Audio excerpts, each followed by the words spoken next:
Rong gọc cơ. Ồ, sao nó hẳn trong ta nhóm bấy trong thế.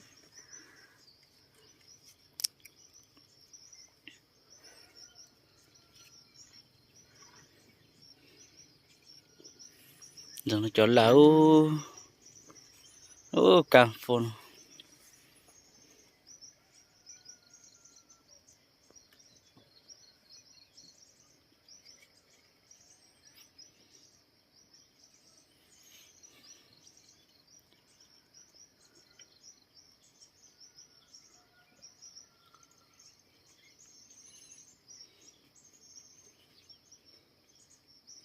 ถ้าไม่ใจลอยไม่รู้แต่นั้นลุ้นได้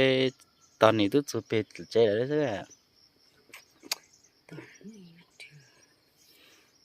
老子太傻的是哪边？ มีถ้าเป็ดได้ตอนนี้ได้ตุ๊ดรู้สึกใจอะไรสักอย่างไปยัง OK， ไปยังนะ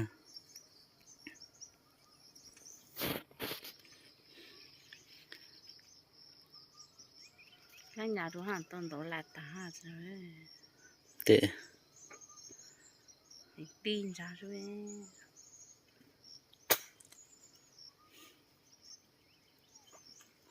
人的中午这点是。 ô chả một số tí căng tí chút cái là đã một chuyện là chút cái nó nữa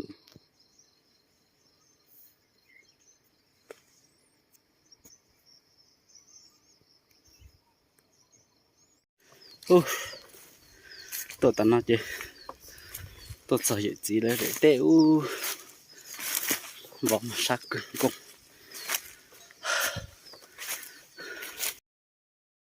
sự khó tê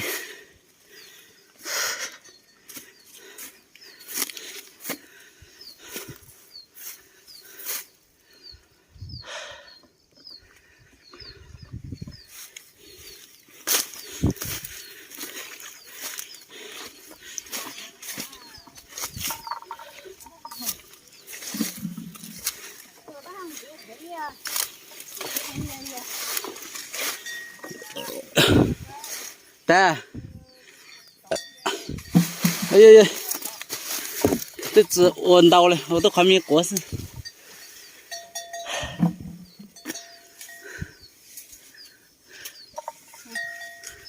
nó to tiền anh sao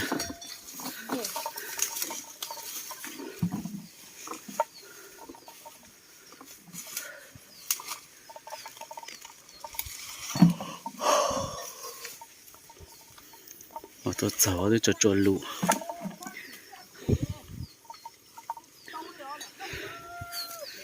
ta chẳng là lúc ta là ơi vậy lại ruộng của đây là ruộng của cái bản này nhé các bạn ơi cũng rất là nhiều luôn nhưng mà mới tội là nước nó hơi ít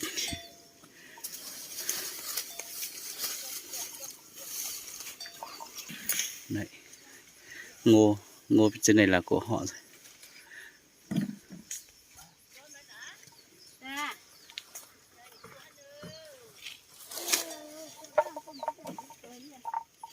thế nhá